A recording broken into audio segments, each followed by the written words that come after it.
أعوذ بالله من الشيطان الرجيم. بسم الله الرحمن الرحيم. لن تنالوا البر حتى تنفقوا مما تحبون وما تنفقوا من شيء فإن الله به عليم. وصلی اللہ علی النبی الکریم. سورۃ آل عمران آیت نمبر 92. قضیہ نمبر 14. یہ قضیہ نمبر 14 ہے. یہ آخری وہ قضیہ آ رہا ہے جو تاکیدات پر مرتب ہونا تھا، کیونکہ تاکیدات بھی کل کتنی تھیں جی؟ 14 تھیں. تو یہ 14 قضیہ آخری 4 تاکیدات الاموال تھیں. لہٰذا ان 4 قضایا کے اندر اموال کا ذائقہ بھی آپ نے دیکھا تھا، اور تاکیدات الاموال چونکہ ذیلی قسم کی چیزیں تھیں، کیونکہ وہ جن احکام پر مرتب ہو کر آئی تھی وہ احکام بھی ذیلیہ تھے، احکام تدبیریہ پر مرتب ہوئی تھی سورۃ البقرہ کے. اور یہ تاکیدات الاموال جس طرح ذیلی تھی، یہ آخری 4 قضایا بھی اسی طرح ذیلی تھے.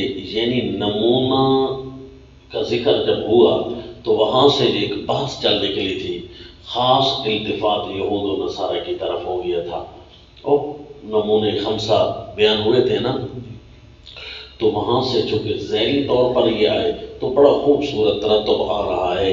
تو ہمارا دل مطمئن جا رہا ہے کہ ہم فی الحال تو ٹھیک جا رہے ہیں الحمدللہ. اب یہ جو 14 قضیہ تھا نا، یہاں پر ایک چھوٹی سی مشکل آنے والی ہے، لیکن ہم اس کو کیسے عبور کرتے ہیں؟ اپنی طرف سے تو ہم کر کچھ نہیں سکیں گے، کیونکہ اللہ کی کلام ہے. اللہ تعالیٰ خود ہمیں نکالیں گے. کیسے جی؟ آپ نے دیکھنا ہے. تو یہ قضیہ نمبر 14. لن تنالوا البر حتى تنفقوا مما تحبون. دیکھو نا جی، اموال کی تاکیدات تھی، تو ان تاکیدات پر ان قضایا نے ترتب ہونا تھا. تو اللہ نے انداز بھی وہی اپنایا جو پچھلی صورت بھی ساتھ ساتھ ذہن نشین رہے، چلتی رہے.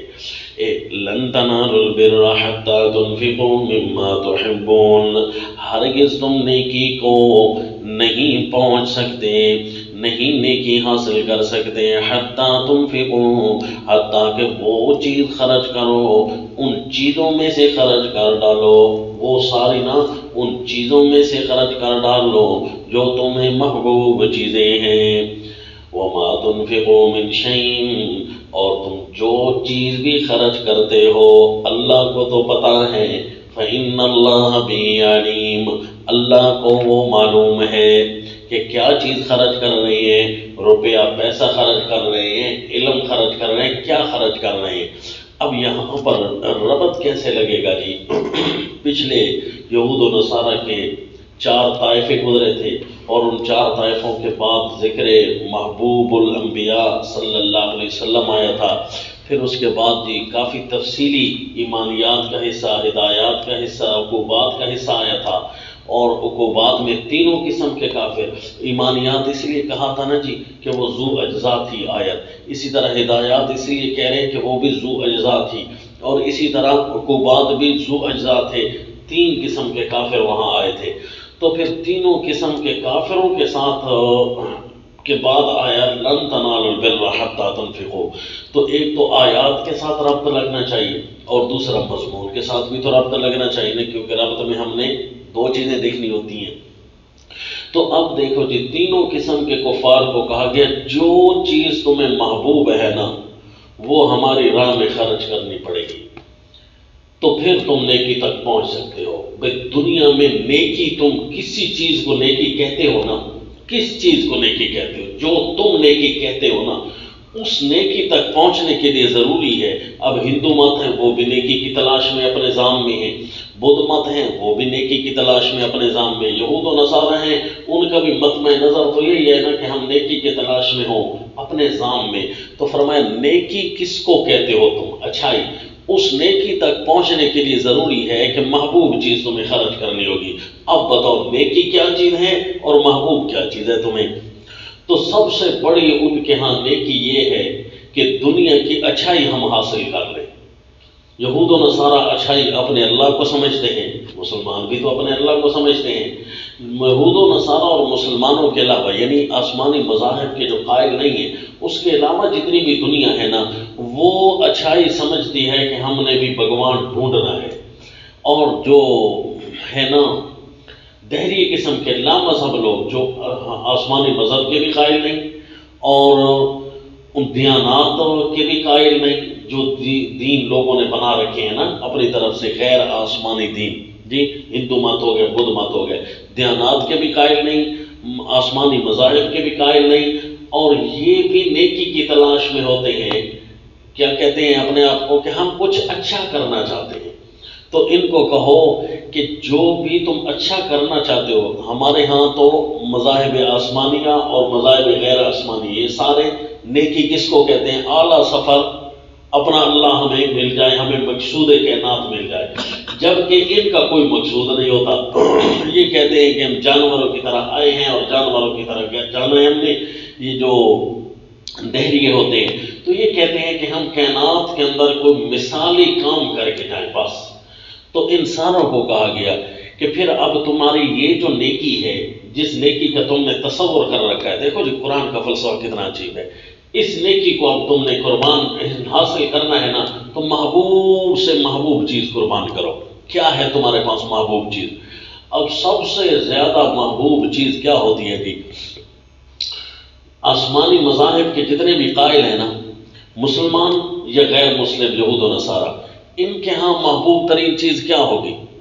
یا اسی طرح دیانات کے جو قائل ہیں محبوب ترین چیز ان کا اپنا مذہب ہوتا ہے. مذاہب کے جتنے بھی قائل ہیں نا، آسمانی مذاہب ہوں یا دیانات دنیاویہ ہوں، جتنی بھی دیانت الیہود، دیانت یہ بدھ مت یا ہندو مت، ہنود کی دیانت، ان کی محبوب ترین چیز ان کا مذہب ہوتی ہے. لہذا یہ اپنے مذہبیات کو جب تک قربان نہ کرے نا، اگر ان سے کوئی مذہب چھیننے کی کوشش کرے یہ جان وار دیتے ہیں اس پر. تو اس کا مطلب یہ ہے کہ مذہب ان کا محبوب ترین چیز ہے. تو لہذا اپنے اپنے مذاہب کے بارے میں فیصلہ کرو کہ ہم نے یہ قربان کرنا ہے، ہم صرف وہی مانیں گے جو ہمیں اللہ دیں گے. اپنے بنائے ہوئے ہم نے مذاہب قربان کرنے ہیں، جتنے بھی بنائے ہوئے، ظاہر ہے زمین والوں نے ہی بنائے ہوئے ہیں نا. مسلمانوں میں سے جنہوں نے اپنے فرقوں کے پیچھے چل رہے ہیں انہوں نے بھی تو اپنے اپنے مذہب اور اپنی اپنی پارٹی اور جماعتیں بنا رکھی ہیں. اس سے زیادہ انہیں محبوب چیز اور تو کوئی نہیں ہے. باپ کے ساتھ بھی لڑ جاتے ہیں، بیٹے کے ساتھ بھی لڑ جاتے ہیں جی، اور رشتہ داروں کے ساتھ بھی لڑائی ہیں، مال بھی خرچ کر ڈالتے ہیں اپنے اپنے فرقوں پر. تو انسانوں کو کہا دیا کہ اللہ کے نام پر قربان کرو یہ ساری چیزیں، کہ ہم کوئی بھی اپنا مذہب حب جاں، حب مال، بعد کی چیزیں ہیں. سب سے پہلے کیا ہے؟ وہ ہے مذہبیات ان کی، وہ خرچ کر ڈالو راہ خدا پر، کیونکہ لن تنالوا البر حتی تنفقوا، اس کے بعد ذکر نہیں ہے کہاں خرچ کرنا ہے.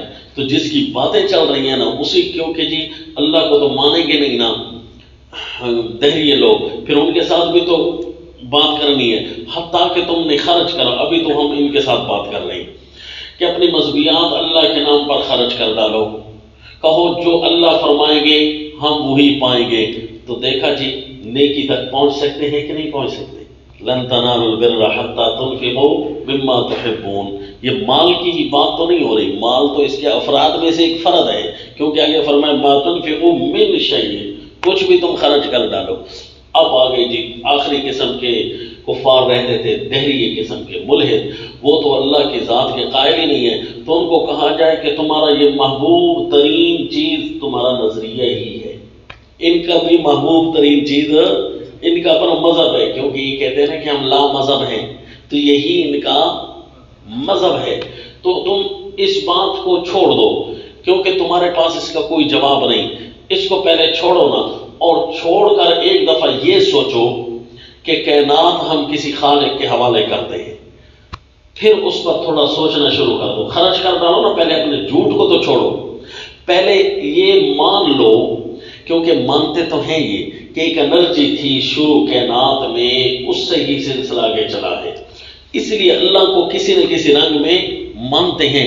ان کو کہو تم تھوڑی دیر کے لیے قربان کرو نا، مانتے ہو، تمہارا عقل مانے یا نہ مانے، مان لو کائنات میں خالق ہے، فرض کر لو، حقیقت میں تو نہیں مانو گے، فرض کر لو۔ اب اس فرضی شے کو ڈھونڈو، کیا تم نے غلط فرض کیا ہے کہ ٹھیک فرض کیا ہے؟ جب تم دیکھو گے نا کہ زمین ایک ہی ہے، درخت الگ الگ نکل رہے ہیں، اسی طرح کی 7 زمینیں، درخت الگ الگ نکل رہے ہیں۔ حشرات الارض کو دیکھو گے، کوئی حشرات ایسے ہیں جن کے 4 ٹانگیں ہیں تو کن کی 6 ٹانگیں ہیں، کوئی ایسے ہیں جو 20 ٹانگوں پر چل رہے ہیں، کوئی ایسے ہیں وجود سب سے بڑا ہے ٹانگ ایک ہی نہیں ہے، سانپ مثلا جی پٹھوں کے بل بوتے وہ بھاگ رہا ہوتا ہے۔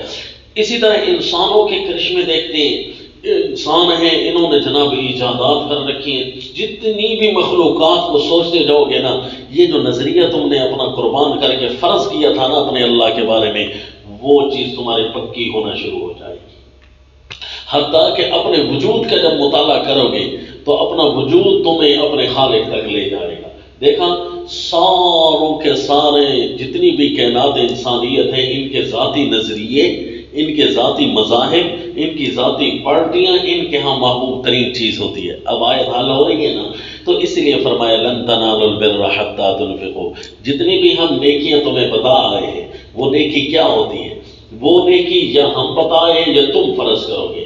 جو بھی نیکی فرض کرو گے اس نیکی تک نہیں پہنچ سکتے جب تک کہ اپنے اللہ کے سامنے سب کچھ ڈال نہ دو، کہ ہم اپنے اللہ کے سامنے کچھ بولیں گے نہیں، اپنا سر ہم نے نیچے پھینک دیا، ہم نے اپنے نظریات نیچے پھینک دیے، پھر جو اللہ کریم بتاتے جائیں گے اس پر چلتے جائیں گے۔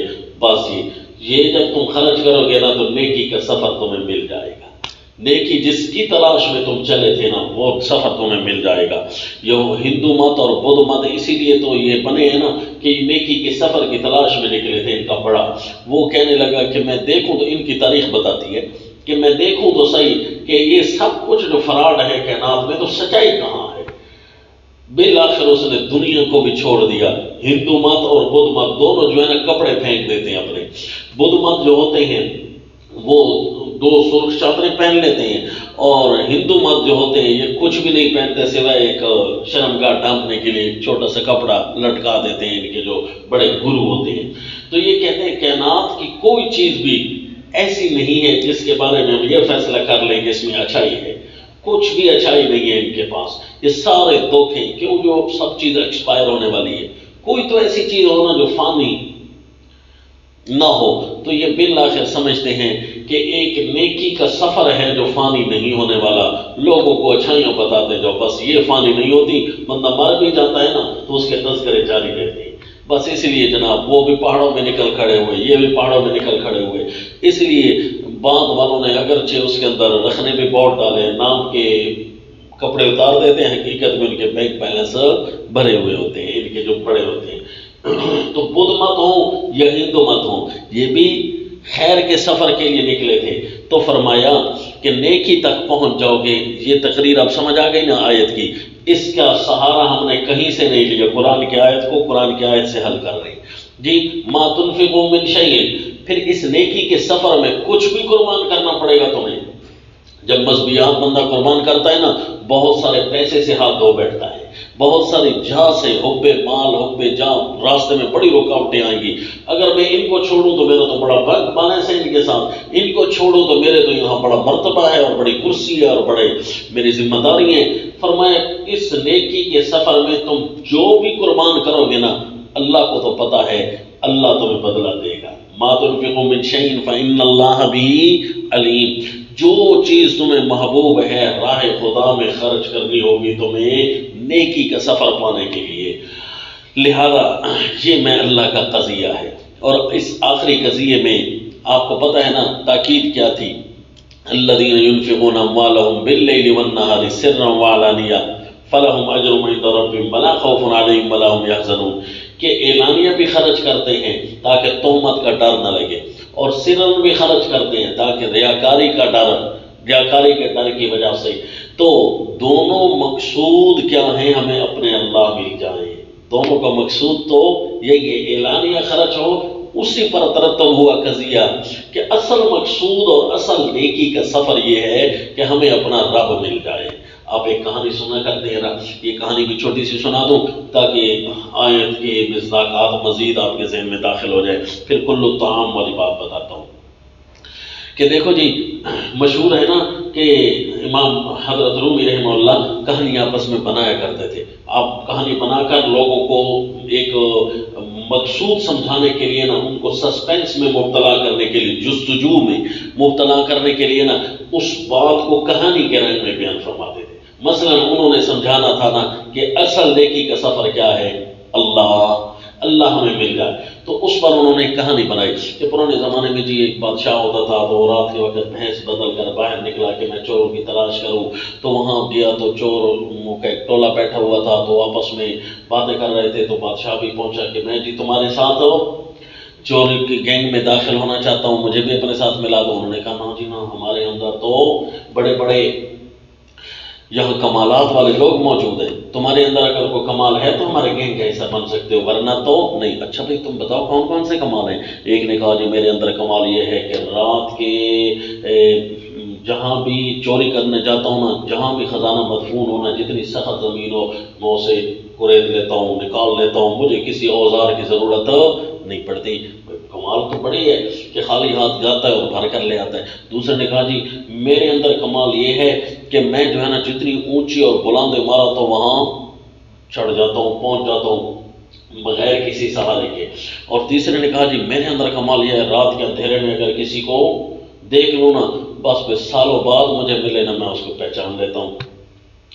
بادشاہ نے کہا بھائی بندے تو بڑے ڈاٹے. اچھا پھر لوگوں نے اس کہانی کو آگے بھی بڑھانا کی کوشش کی ہے، کسی نے کچھ کمالات کی مکسنگ کی ہے، وہ فضول کمالات ہیں جو یہاں کہانی کا کریکٹر نہیں ہے، اور لوگوں نے ذرا اس کو بڑھا دیا. چلے تو ایک نے کہا کہ بادشاہ نے کہا میں ان کے سامنے کون سا کمال اپنا ظاہر کروں؟ بادشاہ نے کہا اچھا میرے اندر بھی ایک کمال ہے. کہا کون سا؟ کہ تمہاری ہتھ کڑیاں لگی ہوئی ہوں گی نا تو میں اشارہ کروں گا تمہاری ہتھ کڑیاں ٹوٹ جائے گی. انہوں نے کہا لے جی اس کمال کی تو کیا بات ہے، اس محکمے سے تو روز ہمارا واسطہ پڑتا ہے، ہتھ کڑیوں والے محکمے سے تو ایسے بندے کی تو روزانہ ضرورت ہے، لہذا آپ ہمارے گینگ کا حصہ نہیں بلکہ سردار بننا چاہیے آپ کو. تو بادشاہ نے کہا ٹھیک ہے جی آؤ پھر. چھوٹے کہاں چوری کرنے جائے فلاں، وہ بھائی چھوڑو، چھوٹے چھوٹے چور چھوٹیاں چوریاں کرتے ہیں، ہم بڑی چوری کریں گے، ہم بڑے چور ہیں. کہاں پھر کیا چوری؟ کہا بادشاہ. دیکھو جو بادشاہ کی چوری ہم تو نہیں کر سکتے، پھر بس سردار کی تو ماننی پڑے گی نا. چلو جی بھائی سردار جو ہوئے تو بس جی بادشاہ ان کو خزانہ، ہاں ایک ان میں سے یہ بھی تھا جس نے کہا تھا خزانہ کہیں بھی پڑا ہو نا تو مجھے پتہ چل جاتا ہے، خزانہ کی بو مجھے آ جاتی ہے. ہاں بھائی بو سونگنے والا سونگ بھائی کہاں ہے؟ اس نے اشارہ کر دیا جی خزانہ وہاں پڑا ہے. بادشاہ نے کہا مارے یہ بھی تو بلائیاں ہیں. پھر دوسرے کہاں بھی کہاں اوپر پڑا ہے تو جہاں پر چڑھ جاؤ تو وہ جناب چھپکلی کی طرح بھاگتے وہ چڑھ گیا جی. کھولنے والے نے کھول لیا تالا، بادشاہ نے جناب ان کے حصے بکھرے کیے، ساروں کے ایڈریس لے کر روانہ کر دیا. صبح کو ساروں کو پکڑا دیا. اب چوری کی ہے چونکہ تختہ دار پر لٹکے ہوئے ہیں، تو اب ایک دوسرے کے ساتھ باتیں کر رہے ہیں کہ بھائی اللہ نہ بھلاوے نا یہ بندہ تو وہی ہے رات والا جو بادشاہ بنا بیٹھا ہے نا، یہ رات ہمارا سردار تھا. بادشاہ بھی اپنے کام میں مصروف ہے اور ان کو بھی دیکھ رہا ہے، وہ بھی بادشاہ کے بارے میں خسر پسر لگا کر کھڑے ہوئے ہیں. انہوں نے کہا اوے پہلے تو کوئی جان بخشی کی امید ہے، اب تو اگر بادشاہ کو کہہ دینا یہ بھی چور تھا تو بس بادشاہوں کو جو چور کہتے ہیں نا پھر ان کی مونج بڑی کوٹی جاتی ہے، تو لہذا اپیل کا حق بھی نہیں رہے گا نہ کہ. اس نے کہا بھئی اب تو لٹکنے والے، اب تو مرنے والے ہیں، بالآخر مجھے کہنے دو. انہوں نے کہا لے بھائی تو بھی اپنی شوق پوری کر لے، مرنے تو ویسے والے. اس نے کہا بادشاہ سلامت اپنا وہ وعدہ پورا کرے نا رات والا تو ہتھ کڑیاں توڑوائے نا. تو بادشاہ ہنس پڑا. تو انہوں نے ان کو اپنے پاس بلایا اور ان کو کہا کہ تم اتنے باکمال لوگ ہو تو لہذا تمہیں عہدے ملنے چاہیے حکومت میں، ہے جی تمہارے ٹیلنٹ سے ہم استفادہ کرتے ہیں، نہ یہ کہ دنیا کے غلط کاموں پر اپنا ٹیلنٹ تم ضائع کرو وغیرہ وغیرہ. بادشاہ نے جو ان پر وعدہ پورا کر دیا اور ان کو. اب یہاں امام مولانا روم رحمہ اللہ یہ سمجھانا چاہتے ہیں کہ ذرا دیکھو تھے تو سارے کمالات والے، ان میں سے فرسٹ کمال کس کا تھا؟ پہلا نمبر کس کے کمال کو دو گے؟ کہنے لگے جی فلاں کا کمال، فلاں کا کمال، فلاں نہیں، یہ سارے کمالات دنیا میں تھے۔ سارے کمالات کی انتہا یہ تھی کہ انہوں نے گرفتار کرا دیا تھا بالآخر جتنے بھی کمالات تھے۔ کھلوایا کس کمال نے تھا؟ اصل کمال وہ تھا جس نے رات کے اندھیرے میں بادشاہ کو پہچان لیا تھا۔ اصل کمال نمبر اس کو دیے گئے، وہ نہ بولتا تو کڑیاں بادشاہ نہ کھلواتا اور یہ پھر نہ بچتے۔ اس کا مطلب ہے دنیا میں جتنے بھی نیکیاں اور جتنے بھی کمال حاصل کر لو نا، یہ سارے یہی رہ جائیں گے۔ اصل کمال یہ ہے دنیا کی ظلمات میں اپنے حقیقی بادشاہ کو پہچان لو۔ بس جی، لن تنالوا البر حتی تنفقوا مما تحبون، یہ اصل کمال ہے زمین کے۔ فلاں بڑا عالم بن گیا، فلاں بڑا مفتی بن گیا، فلاں بڑا بادشاہ بن گیا، فلاں بڑا افسر بن گیا، یہ سارے کمالات ڈیڈ باڈی کے ساتھ بھی نہیں جائیں گے ہے جی۔ اور اصل کمال وہ ساتھ جائے گا، رضیت باللہ ربا وبالاسلام دینا وبمحمد صلی اللہ علیہ وسلم نبیا۔ تو اب جی فرمایا اس نیکی کے کمال تک پہنچنے کے لیے ضروری ہے کہ تم قربان کر ڈالو اپنی محبوب چیز۔ سب سے بڑی محبوب کیا ہوتی ہے جی؟ حب جاہ اور حب مال سے پہلے انسان کے ذاتی نظریات اور مذاہب، پارٹیاں، جماعتیں، ان کو قربان کرو گے نا اے کفار تو پہنچ جاؤ گے۔ تینوں قسم کے کفار کے ساتھ ربط لگ گیا، اور مضمون کے ساتھ بھی ربط لگ گیا کہ یہ قضیہ 14واں چل رہا ہے۔ کل طعام، اب کل طعام والی آیت نہیں حل ہو رہی تھی، یہ میں نے آپ کو بتایا کہ چھوٹی سی مشکل آئے گی کہ اب اس آیت کو بغیر شان نزول بیان کیے گئے کہ کل طعام کان حلا لبنی اسرائیل، کہ ہر کھانا بنی اسرائیل پر حلال تھا، مگر یہ کہ اسرائیل حضرت یعقوب علیہ السلام نے اپنے اوپر کچھ حرام کر دیا تھا، وہ بھی تورات کے نازل ہونے سے پہلے کی باتیں ہیں۔ تورات تو بعد میں نازل ہوئی سیدنا موسیٰ علیہ السلام پر، اور حضرت یعقوب علیہ السلام تو بہت پہلے گزرے ہیں، کیونکہ بنی اسرائیل کے میں سے تھے حضرت موسیٰ علیہ السلام، تو اصل میں حضرت یعقوب علیہ السلام تو پہلے ہیں۔ قل فأتوا بالتوراة فاتلوها إن كنتم صادقين۔ اب اس سے کیا لگتا ہے؟ اللہ نے نہ کھانے کا بتایا، نہ یہ بتایا کہ سیدنا یعقوب علیہ السلام نے اپنے اوپر کیا حرام کر رکھا تھا، نہ یہ بتایا کہ اصل جھگڑا کیا تھا، یہودی کیا کہنے والے تھے، یہ بھی نہ بتایا۔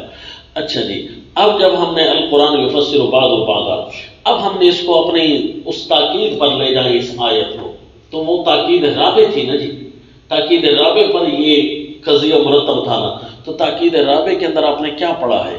وہاں بھی کچھ حرام حلال کے تذکرے پڑھے تھے کہ نہیں؟ اس سود کا تذکرہ وہی تھا نا۔ تو انہوں نے کہا تھا، کفار نے کہا تھا حل اللہ البیع وحرم الربا، کہ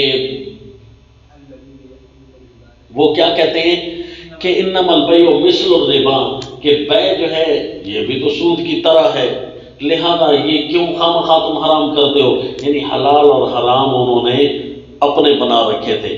تو اب جب ان کو کہا نا کہ اپنے نظریات خرچ کر ڈالو، اللہ کے احکام کے تابع ہو جاؤ، جو چیز اللہ حلال کہے وہ حلال ہے، جو اللہ کہے حرام ہے وہ حرام ہے، چاہے نظریے حرام ہو چاہے اموال حرام ہو۔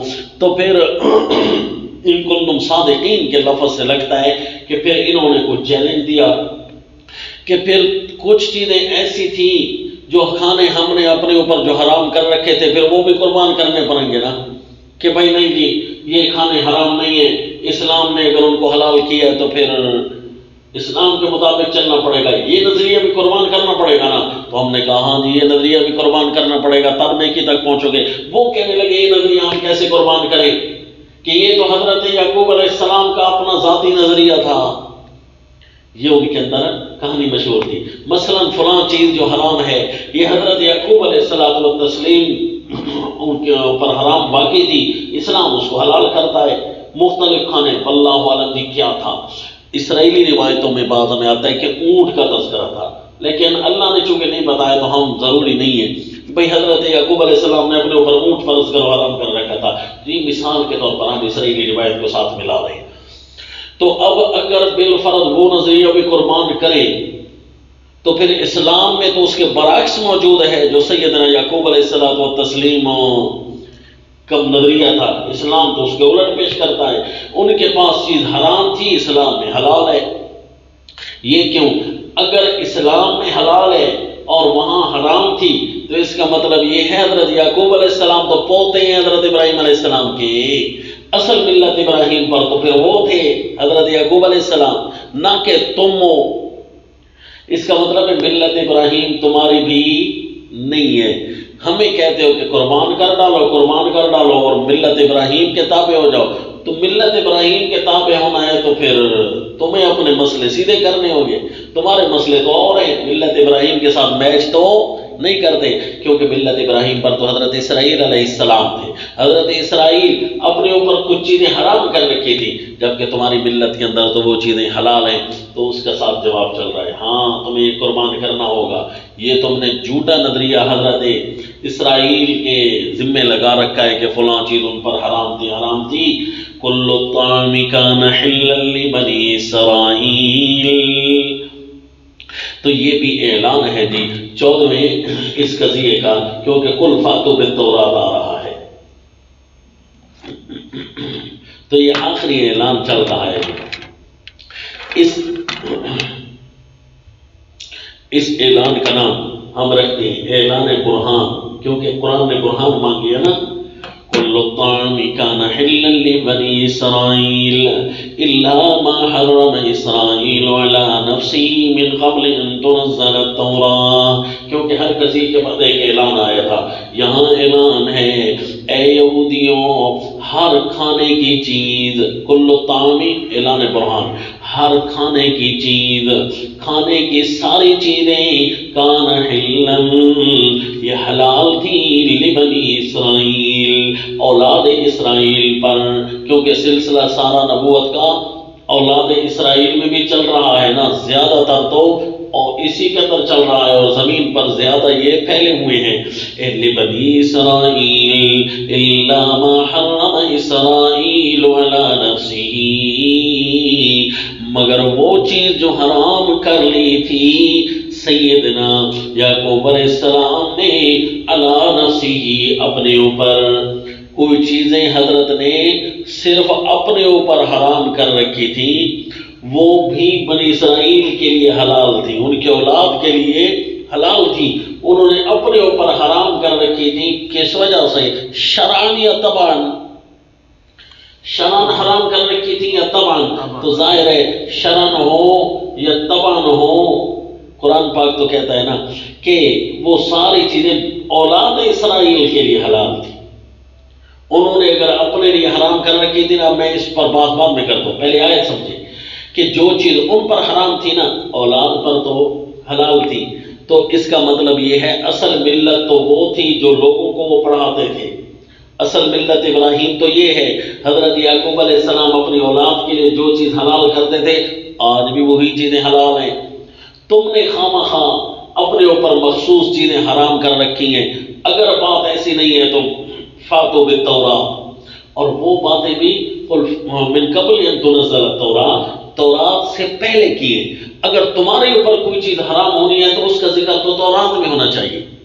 چلو حضرت یعقوب علیہ السلام کی بات کو بھی کھینچ تان کر اپنے اوپر لاتے ہو تو وہ تورات کے اندر موجود ہوگا تو اپنے اوپر لاؤ گے۔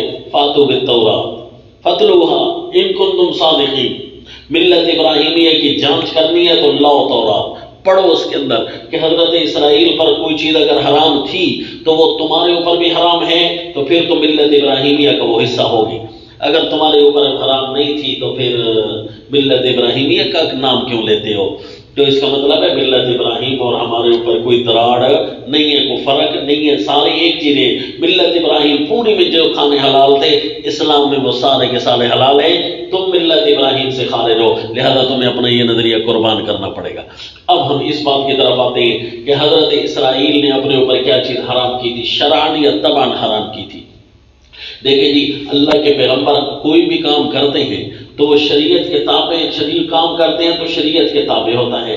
تو اللہ نے چونکہ ہمیں نہیں بتایا نا، تو ہم اپنی طرف سے بھی ویڈلنگ نہیں کرتے کہ شرعاً حرام نہیں کی تھی، طبعاً حرام کی تھی۔ واللہ عالم جی اگر شرعن اپنے اوپر کوئی چیز حرام کی تھی تو وہ اللہ کا امر تھا نا، اللہ کا حکم ہوتا ہے، تو اللہ کا حکم کسی وقت کسی نبی پر کہیں بھی جا سکتا ہے۔ مثلا سیدنا آدم علیہ السلام والتسلیم، وہاں بھی اللہ نے حکم فرمایا تھا نا لا تقربا هذه الشجرہ، اب وہ درخت اللہ نے ہمیں نہیں بتایا۔ تو اللہ کریم اگر شرعی یہ حرمت تھی تو پھر اللہ کے امر کے وہ تابع تھے، اور اگر یہ طبعی حرمت، اچھا لفظ بھی اسی طرح مشیر ہے کہ حرام حلال کا تعلق شریعت کے ساتھ ہوتا ہے، اور اگر یہ حرمت طبعی تھی تو کیا لفظ اس کی طرف اشارہ کر رہا ہے کہ طبعی حرمت یہ ہوتی ہے کہ اپنے اوپر مطلب روک لگا لیتے ہیں کہ آج مجھے کھانسی لگی، آج مجھے زکام لگے، میں فلاں چیز آج نہیں کھاؤں گا، یا مجھے یہ چیز الرجی کر جاتی ہے، میں فلاں چیز نہیں استعمال کرتا۔ بعض اوقات یہ الرجی کا علاج نہیں ہو سکتا، 15 سال 17 سال خصوصاً جو کھانسی کے مریض ہوتے ہیں یا الرجی کے ایسے مریض ہوتے ہیں، ان کے تو علاج بڑے مشکل سے دریافت ہوتے ہیں، اگرچہ ہیں صحیح ان کے علاج لیکن دنیا ان کے علاج، تو اس کے لیے بندہ لمبی مدت کے لیے بھی کوئی چیز اپنے اوپر رکاوٹ لگا دیتا ہے، تو یہ ہوتی ہے حرمت طبعی، حرام کہ یہ رکاوٹ کے، اور حرمت طبعی کا استعمال قرآن میں موجود ہے، یا ایھا النبی لم تحرم ما احل اللہ لک، اس کا مطلب ہے حرمت شریعت تو نہیں تھی نا کہ اللہ نے ایک چیز حلال کی اور نبی فرمائے کہ نہیں حرام ہے، حرمت شرعیت تو نہیں تھی، اللہ کے نبی اپنے لیے طبعاً ایک چیز کو روک رہے تھے، تو اللہ تعالیٰ نے بتا دیا طبعیت کی بھی اللہ نے مدد بھیج دی، میرے پیغمبر یہ چیز آپ اپنے اوپر روک نہ لگائیں، اللہ نے آپ کے لیے حلال کیا تو اس میں آپ کے فائدے ہوں گے، نقصان نہیں ہوگا۔ سورۃ تحریم جب پڑھیں گے نا تو انشاءاللہ وہاں آپ کو بتا دیں گے۔ تو اب دیکھو جی، حضرت سیدنا یعقوب علیہ السلام نے جو کچھ بھی اپنے اوپر منع کیا تھا نا، وہ ان کا اللہ جانے اور وہ جانے انہوں نے اپنی اولاد کو کیا مسئلہ بتایا تھا، تو یہ اللہ کریم چھیڑنا چاہتے ہیں، کان حلا لبنی اسرائیل، کہ وہ بنی اسرائیل کے لیے تو سب کچھ حلال تھا، اب ان کو جی ڈوبتے کو تنکے کا سہارا ہے جی، سریکی کی مثال ہے، چوہے نو ہلا کر گنڈا ملاتے پنسارے بڑھ بیٹھا جی، یہ ڈوبتے کو تنکے کا سہارا، ان کو پوری ملت اسلام پر کوئی اعتراض نظر نہ آیا، تو ایک چھوٹی سی بات کہ حضرت یعقوب علیہ السلام نے اپنے اوپر ایک چیز منع کی تھی، یہ بات تو بڑی اولیاء انبیاء سے سنتے آ رہے ہیں، اس کا تذکرے کتابوں میں بھی ملتے ہیں، تو پھر تمہارے اندر کوئی چیزیں تو ایسی ہونی چاہیے تھی نا، تو اس کا جواب دیا وہ ان کی ذاتی مسئلہ تھا، انہوں نے شرعی مسئلہ جو اولاد کے لیے بتایا تھا وہ اور تھا، کان حلا لبنی اسرائیل فتلوها ان کنتم صادقین۔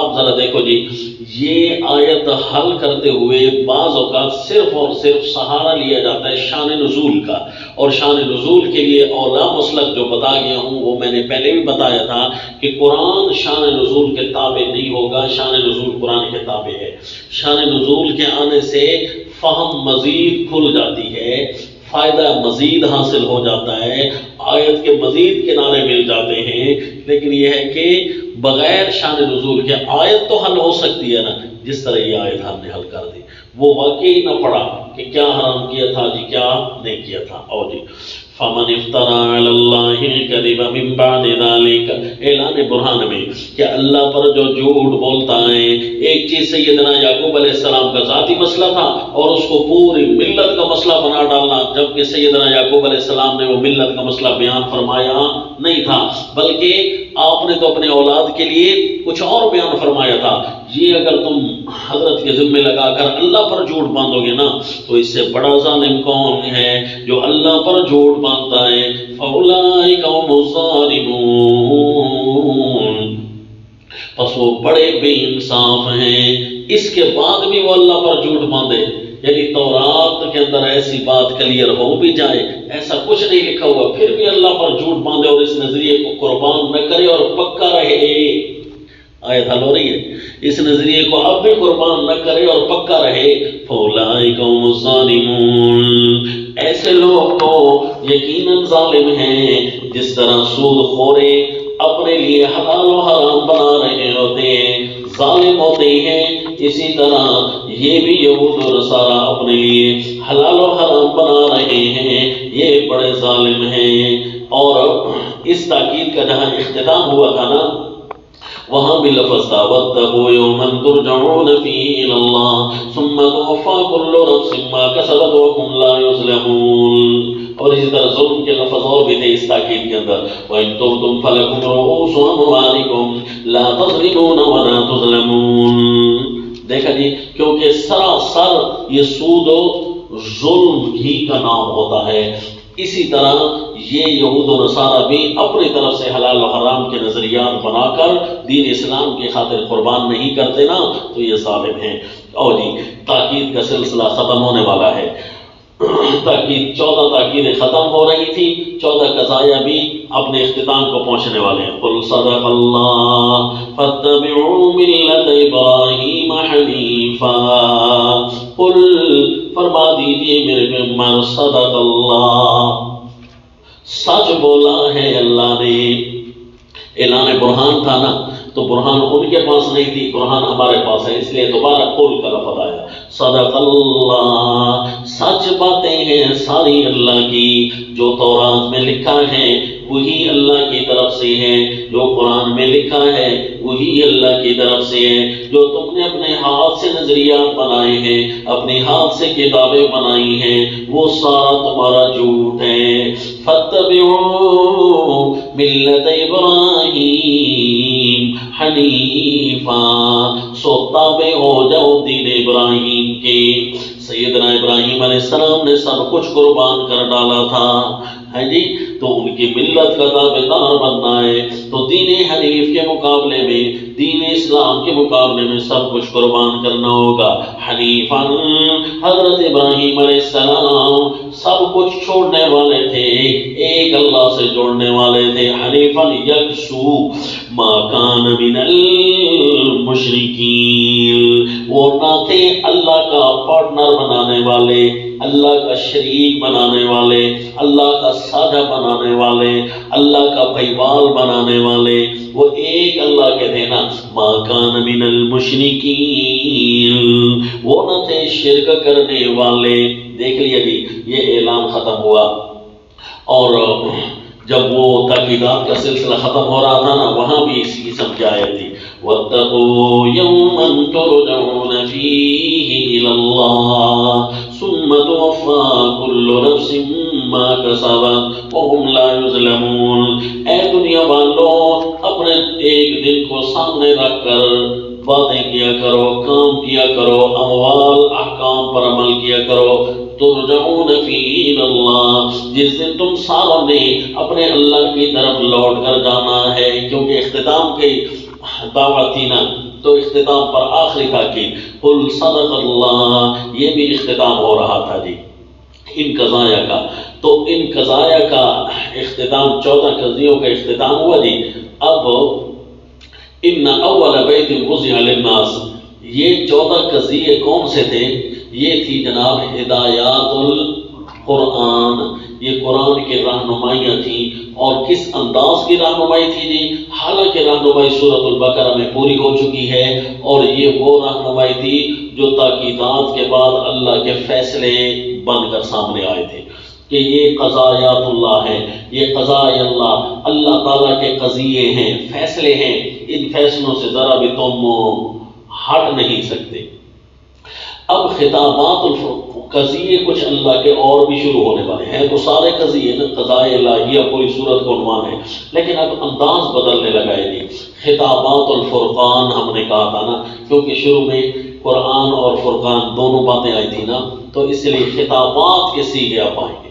قضایا ایسے ہوں گے جو براہ راست خطابات کے اوپر مشتمل ہوں گے، یا ایھا الذین آمنوا، یا ایھا الذین آمنوا، اور وہ خطابات الفرقان ہوں گے، حق اور باطل کے درمیان فرق کرنے والی چیزیں ہوں گی۔ جتنے بھی خطابات آپ دیکھیں گے اللہ کریم مومنوں سے فرمائیں گے، ایسے خطاب ہوں گے جو حق اور باطل کے درمیان نکھار پیدا کر دیں گے، حق کو الگ اور باطل کو الگ کر کے۔ تو یہ بھی قضائے الہیہ کی دوسری قسم ہوگی جی۔ تو اب بتایا یہ بھی تھا آپ کو کہ جب خطابات الفرقان شروع ہونے لگے، ہدایات القرآن ختم ہونے لگی، درمیان میں ایک حد فاصل آیا، ایک قضیہ، ان اول بیت وضع للناس، یہ قضیہ نمبر 15 ہے، اور اس کے اندر ایک طرح سے ہدایات القرآن ہے اور دوسری طرح سے خطابات الفرقان ہے۔ ایک ذائقہ ہدایات القرآن کا، کیونکہ میں نے آپ کو سورۃ البقرہ کے اندر بھی بتایا تھا، جیسے ہی رخ بدلنے لگتا ہے نا، اللہ کریم پچھلی بات کے جریان کے ساتھ اگلی بات میں نیا ایک ذائقہ ڈال دیتے ہیں۔ صرف فرق یہ تھا کہ وہاں آخری حکم کا ذائقہ اس طرح ہوتا تھا، اسی طرح ہے نا، آخری حکم کا ایک ذائقہ ایسا ہوتا تھا جو پچھلے کے ساتھ بھی من وجہ لگتا تھا اور اگلے کے ساتھ بھی من وجہ لگتا تھا۔ یہاں آخری حکم کا ذائقہ ایک نہیں ہے، آخری حکم بیان کر کے نئے احکام شروع کرنے کے درمیان میں ایک ایسی چیز لے کر آئے کہ جس کے اندر دونوں ذائقے موجود ہیں۔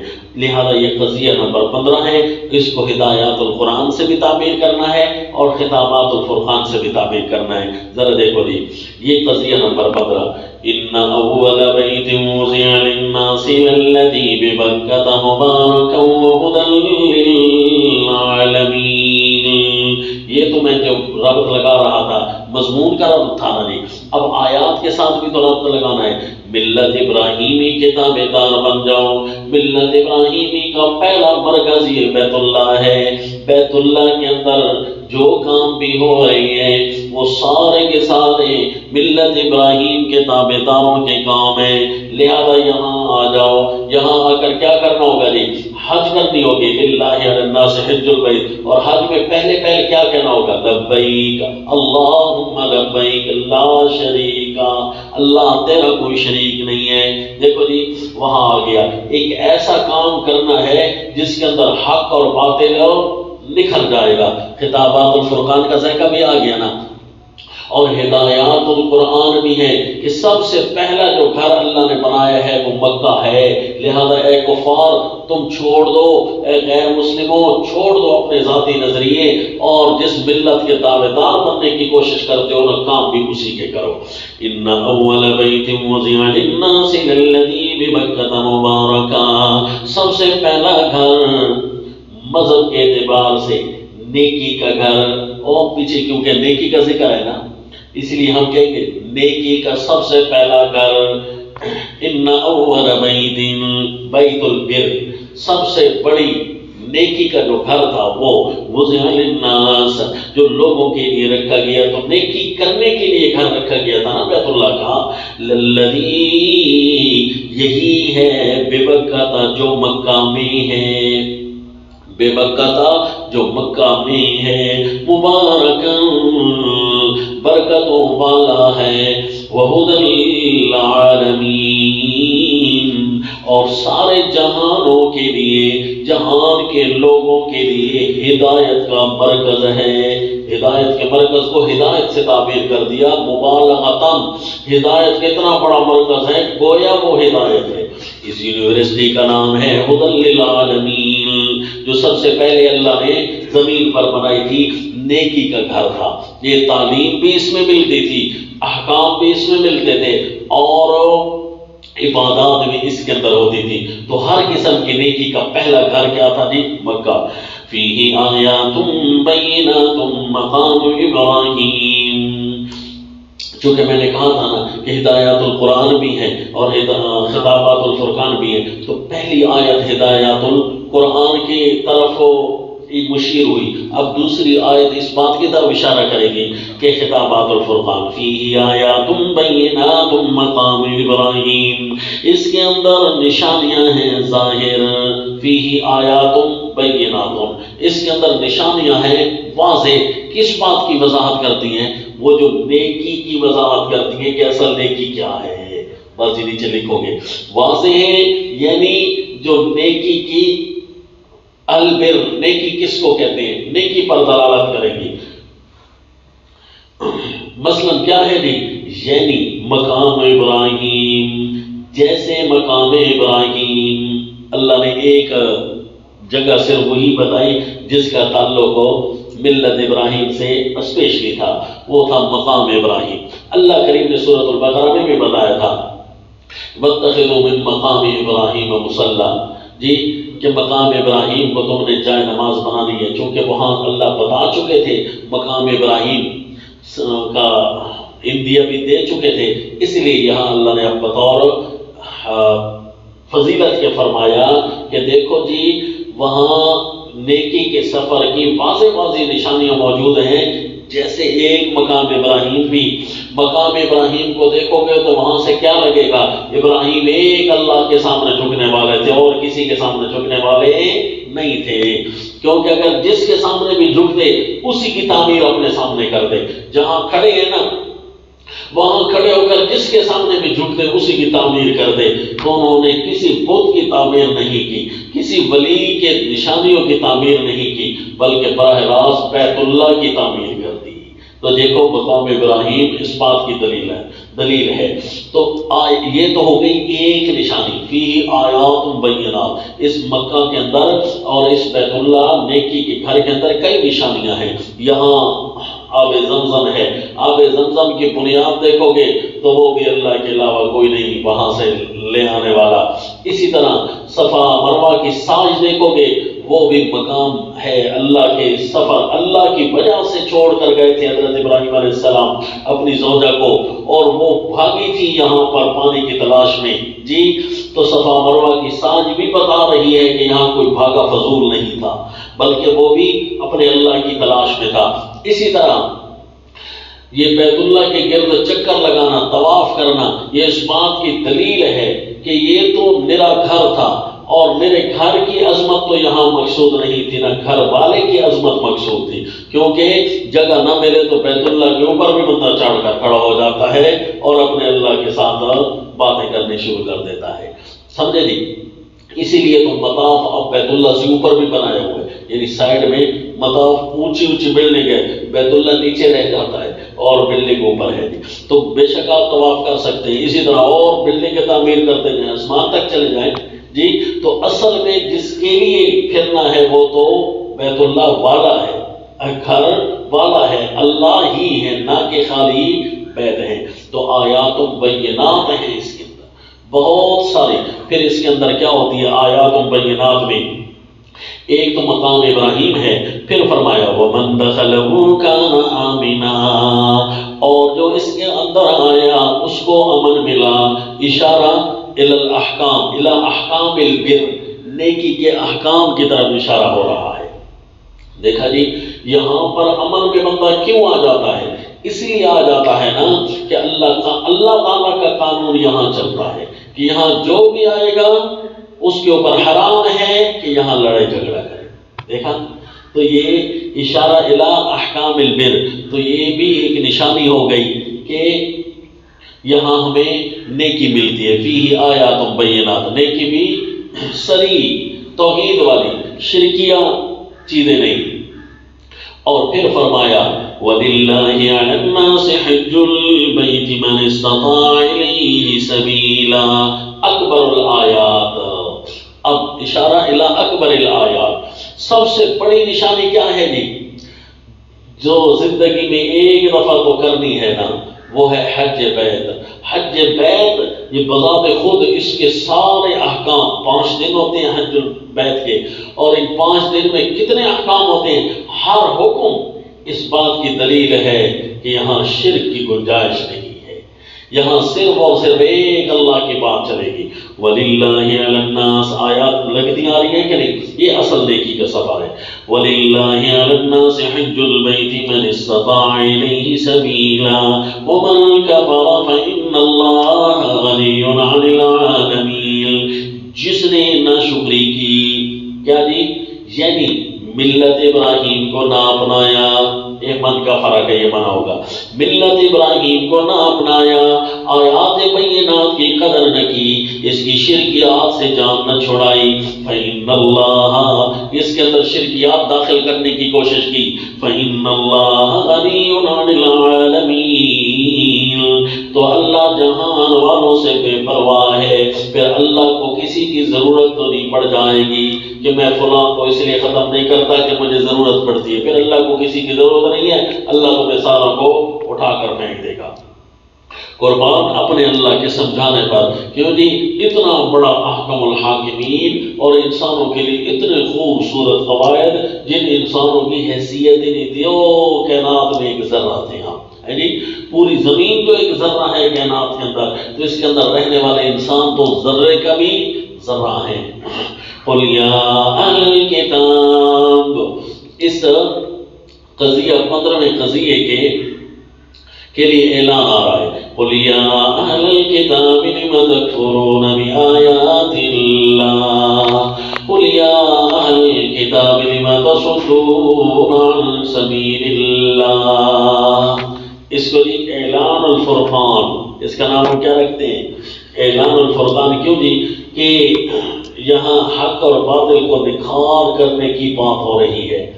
قل یا، حالانکہ لم تکفرون بآیات اللہ پہلے بھی گزر چکا ہے، لیکن وہاں تھا وانتم تشہدون، اور یہاں ہے واللہ شہید علی ما تعملون۔ جی اشارہ اس بات کی طرف کہ حق اور باطل کے درمیان اصل فارق ذات تو اللہ کی ہے۔ جی دیکھو، قل یا اہل الکتاب، اے مولویوں پیرو، اے پڑھے لکھے طبقے، اے اہل کتاب، لم تکفرون بآیات اللہ، اللہ کی آیتوں کی کیوں منکر ہوتے ہو؟ ملت ابراہیم میں بیان ہونے والے او آیات بینات، آیات اللہ جن کا بھی ذکر ہوا ہے، وہ جو مکہ کے اندر آیات بینات ہیں، ملت ابراہیمیہ کی آیات بینات ہیں، اللہ کے نازل کردہ آیات بینات ہیں، ان ساروں کا تم کیسے انکار کرتے ہو؟ واللہ شہید علی ما تعملون۔ اگر یہ کہیں کہ خواہ اندر سے اندر تو جانتے ہیں نا، پیچھے گزر چکا ہے وانتم تشہدون، اندر ہی اندر تو جانتے ہو نا کہ ہم کفر بآیات اللہ کر رہے ہیں، اور ظاہر میں آ کر کہیں ہم کیسے کفر بآیات اللہ کر رہے ہیں؟ تو واللہ شہید علی ما تعملون، اللہ کو تو پتا ہے جو تم کرتے ہو، اللہ کے روبرو ہے، اللہ کے سامنے ہے جو تم کرتے ہو۔ قل یا اہل الکتاب، اور جی ایک نمونہ کفر بآیات اللہ کا فارق ہے نا، اعلان الفارق ہے، اعلان فرقان ہے، تو اللہ ایک ایسا اعلان کر رہے ہیں کہ آپ اس کا انکار بھی نہیں کر سکیں گے۔ کیسے نہیں؟ اگر واقعی تم کفر بآیات اللہ نہیں کرتے ہو تو اپنے نبی کو کیوں روکتے ہو اللہ کے راہ سے، جو ملت ابراہیم کو پھیلانا چاہتے ہیں؟ قل یا اہل الکتاب لم تصدون عن سبیل اللہ، کیوں روکتے ہو دوسروں کو عن سبیل اللہ، اللہ کے راہ سے؟ من آمنا، کیوں روکتے ہو ایمان لانے والوں کو؟ کیسے روکا تھا جنہوں نے؟ پیچھے گزر چکی آیت کہ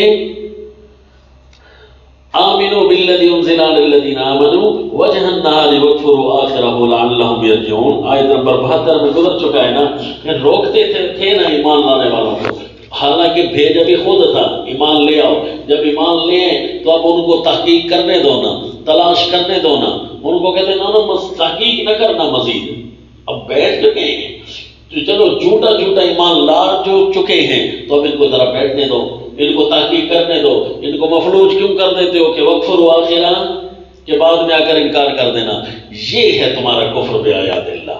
لم تصدون عن سبیل اللہ من آمن تبغونها عوجا، ڈھونڈتے رہتے ہو اس میں عیب، اور جس طرح کے حضرت اسرائیل علیہ السلام والے مسئلہ حرمت میں اس کے اندر عیب تو ڈھونڈنے کی کوشش کی تھی نا انہوں نے روکنے کے لیے۔ وَأَنْتُمْ شُهَدَاء، اور تم جانتے بھی ہو کہ یہ خامخواہ کی باتیں ہیں۔ وَمَا اللَّهُ بِغَافِلٍ عَمَّا تَعْمَلُونَ، اور اللہ تو بے خبر نہیں ہے تمہارے کرتوتوں سے، اللہ کو تو پتا ہے کہ تم خامخواہ ٹیڑھ تلاش کرنے کی کوشش کرتے ہو جبکہ اس کے اندر ٹیڑھ ہے نہیں۔ اور جی یہ کیا ہو گیا جی؟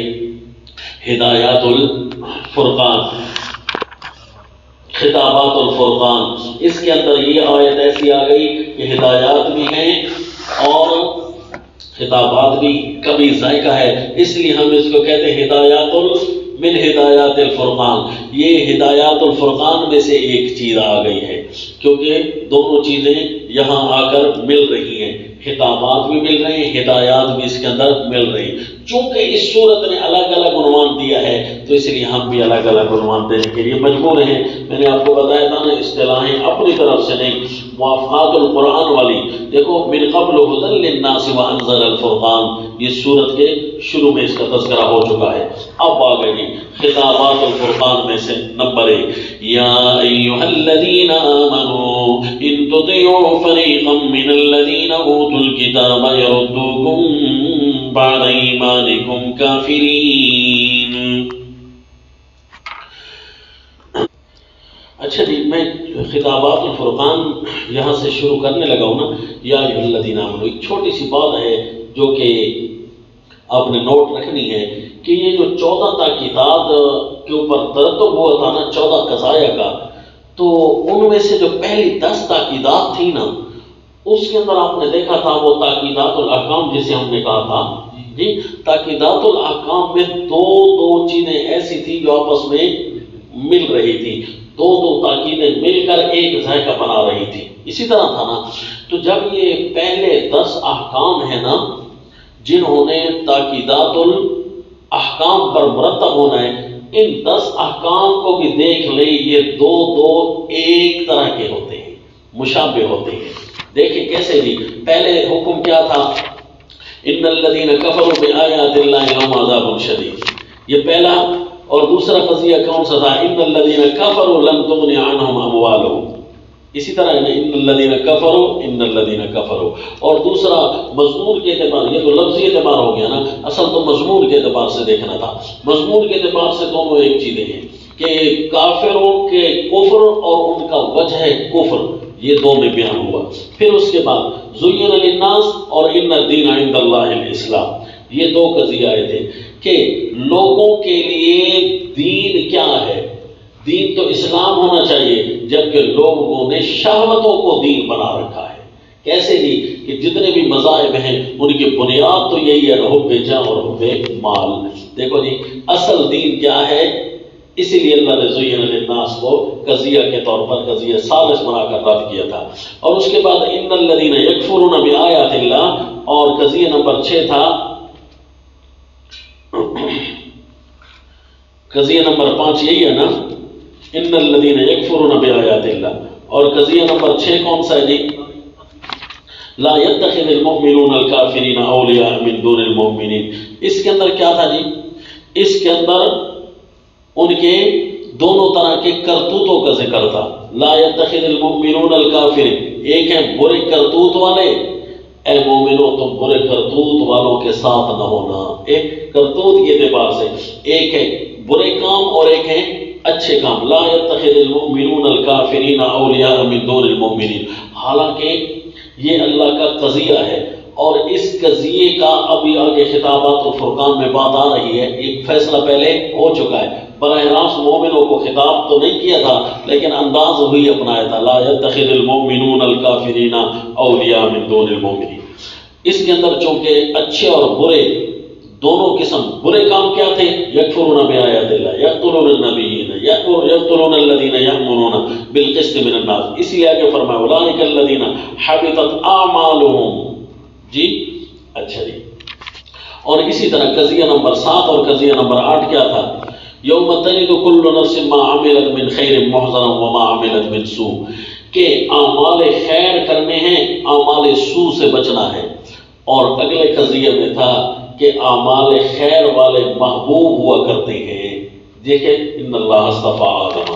اور اس کے بعد قضیہ 9 اور 10 کیا تھا، ان مثل عیسیٰ عند اللہ اور ان ھذا لہو القصص الحق، حضرت عیسیٰ علیہ الصلوۃ والتسلیم، اور آگے تو ذکر ہی قصص کا ہے بھی واقعات، خود حضرت عیسیٰ علیہ السلام کا قضیہ بھی واقعے پر مشتمل ہے کہ وہ ان کی پیدائش بھی کیسے ہوئی۔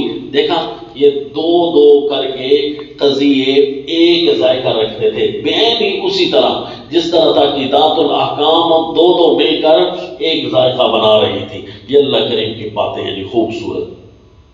آگے جی، یا ایھا الذین آمنوا ان تطیعوا فریقا من الذین اوتوا الکتاب یردوکم بعد ایمانکم کافرین۔ چونکہ اللہ نے ان کو خطاب کیا ہے،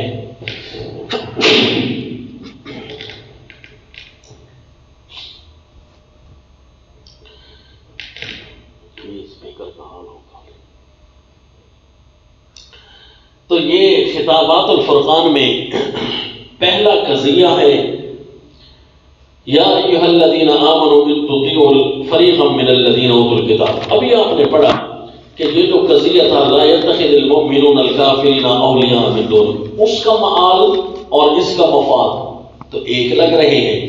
حقیقت یہ ہے کہ وہاں تھا کہ ان کو دوست نہ بناؤ، اور یہاں ہے کہ ان کے جھوٹوں کی کبھی اتباع نہ کرنا. یہ الگ قضیہ ہے. اور چونکہ اس کو خطاب میں سے سب سے پہلا خطاب بنایا خطابات الفرقان میں، تو اسی لیے جی وجہ کیا ہے؟ وجہ یہ ہے کہ آپس میں ٹکر جب لگتی ہے نا کفار کی اور مومنوں کی، علمی ٹکر اسپیشل، اور علمی ٹکر یا ہوگی ان کی جسمانی ٹکر یعنی لڑائی، تو لڑائی میں تو وہ اپنے تابع کرنا چاہتے ہوتے ہیں نا، لڑائی میں تو اپنے تابع کرنا چاہتے ہیں. اور علمی ٹکر میں بھی کیا ہے جی؟ کفار مومن کو زیر کر کے اپنی بات منوانا چاہ رہا ہوتا ہے. تو پہلا کام کیا کہ دھیان کرنا. بعض اوقات مومن لاجواب ہو جاتا ہے. لاجواب ہونے کا ایک بندہ اپنی بھول میں ہوتا ہے، یا بیمار ہو جاتا ہے، یا اس وقت حوالہ بھولا ہوا ہوتا ہے، یا کوئی وجہ ایسی ہوتی ہے کہ بندے کے پاس لاجواب ہونے کی صورت ہے. لاجواب ہونے کا یہ مطلب نہیں ہے کہ اگلا سچا ہے، بلکہ اس کی تحقیق کرو. پہلے پوری تحقیق. یا ایھا الذین آمنوا ان تطیعوا فریقا من الذین اوتوا الکتاب یردوکم بعد ایمانکم کافرین. اے ایمان والو دھیان کرنا، حق اور باطل نکھرا ہوا ہونا چاہیے. کبھی کسی شعبے میں باطل کا کہنا نہ ماننا. اگر باطل کا کہنا مانو گے نا بالآخر تمہیں یردوکم بعد ایمانکم کافرین، تمہیں وہ پھیر دیں گے کفر کافر بنا کر ایمان کے بعد. اس سے کیا ثابت ہوا؟ اگر کوئی سچی بات کہے تو پھر ان کی بات مان لینی ہے. ان تطیعوا فریقا من الذین اوتوا الکتاب.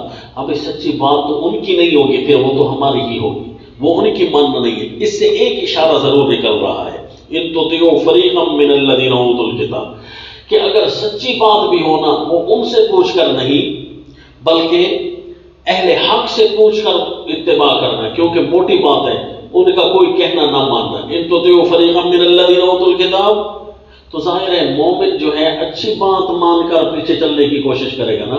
تو اچھی بات بھی ہوگی نا وہ بھی ان کی طرف سے نہیں بلکہ دوسری طرف سے آ کر ماننا، ورنہ وہ اس اچھی بات کا سہارا لے کر تمہیں کافر بنا ڈالیں گے، بالآخر بری بات کے اندر داخل کر دیں گے. لہذا اچھی بات کو بھی اگر لینا ہونا تو مومنوں سے اچھے رنگ میں لینا. مثال دیتا ہوں کہ یہود و نصارہ آپ کو آ کر پٹی پڑھائیں کہ دیکھو جی تمہارا نبی ہے، اس کے ساتھ تمہیں محبت ہونی چاہیے، درود کے بڑے فضائل بھی تم بیان کرتے ہو، لہذا کتنی خوبصورت لگے گا جب تم اذان دیتے ہو تو اس کے ساتھ درود بھی پڑھ لیا کرو جی.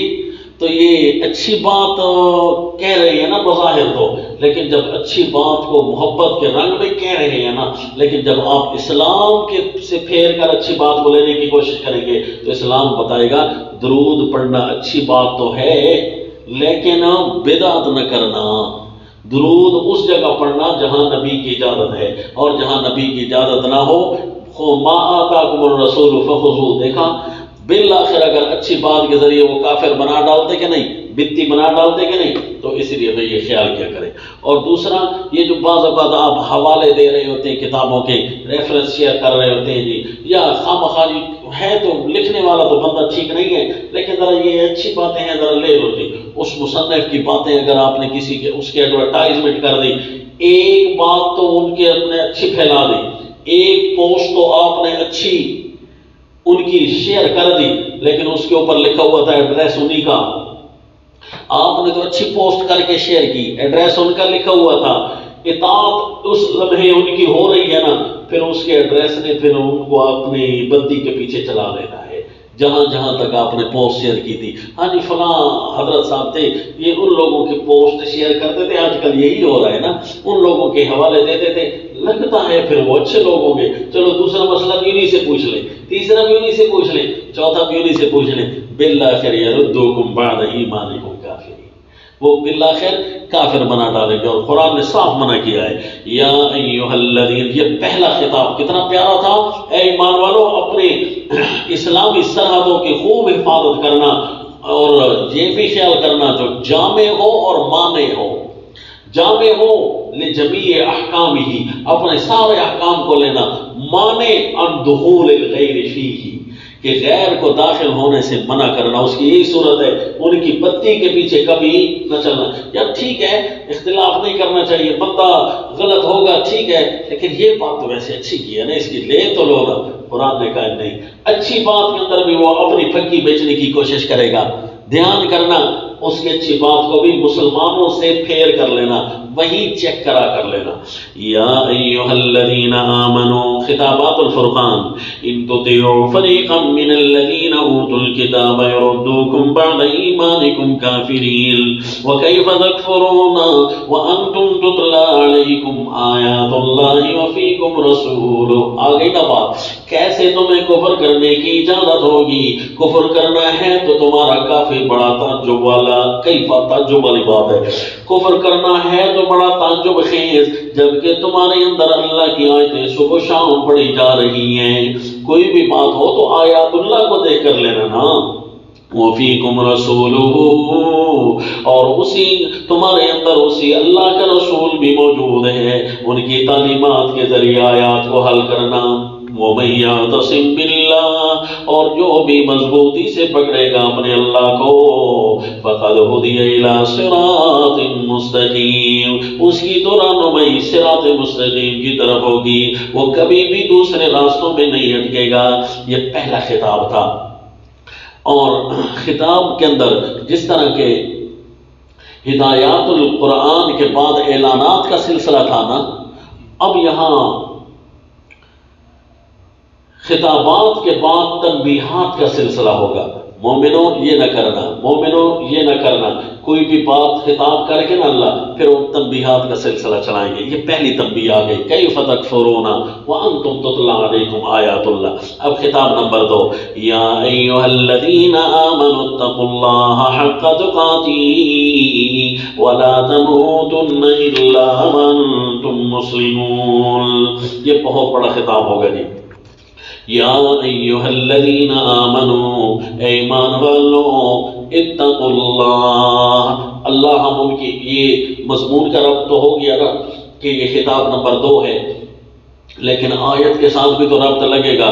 اے اللہ ہم راہ ہدایت پر پکے رہنا چاہتے ہیں، کافروں کی اتباع نہیں کرنا چاہتے، اس کے لیے کوئی جامع فارمولہ، کوئی موٹی بات فرمایا، کوئی بھی کام کرنے لگو، کوئی بھی جملہ بولنے لگو، کوئی بھی بات سننے لگو، ہر کام میں، ہر فعل میں، ہر مقصد میں یہ خیال کرنا کہیں اللہ کی نافرمانی تو نہیں ہو رہی۔ یا ایھا الذین آمنوا اتقوا اللہ، اے ایمان والو ڈرتے رہنا اللہ سے، حق تقاتہ، جیسے اللہ سے ڈرنے کا حق ہے اسی طرح اللہ سے ڈرتے رہنا۔ دیکھو جی اللہ سے ڈرنے کا حق کیسے ہے کہ مثلا کافر بھی کوئی آ کر سچی بات کہہ دینا تو اس کو کہے بات تو سچی ہے، خیر میں قرآن پر چیک کر لیتا ہوں، بات تو تیری اچھی لگ رہی ہے، میں سنت رسول اللہ سے چیک کر لیتا ہوں، کہیں اچھی بات کی بتی کے پیچھے بھی ہم نہیں چلنا چاہتے، ہمیں ایک اللہ سے۔ یہ ہے حق درجے کا تقویٰ۔ یا ایھا الذین آمنوا اتقوا اللہ حق تقاتہ، جیسا کہ اس کے ڈرنا چاہیے اسی طرح اللہ سے ڈرنا۔ ولا تموتن الا وانتم مسلمون۔ دیکھو جی پھر مزید آسان کر دیا، یہ تو فارمولہ ہو گیا، اور تقویٰ پر پکا رہنے کے طریقہ یہ ہے کہ ہر کام تمہارا اسلام کے تابع ہو، موت تمہارے اس حال میں آئے کہ اسلام کے تابع ہو وہ تم۔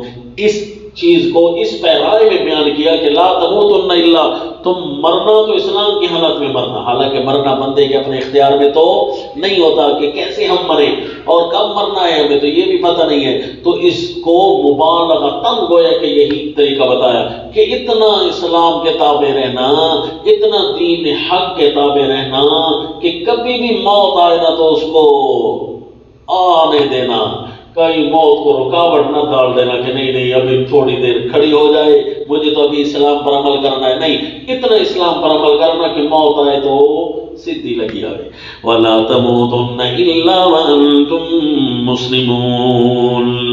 اور جی یہاں کوئی سلسلہ تنبیہات ہوگا اس خطاب کے بعد۔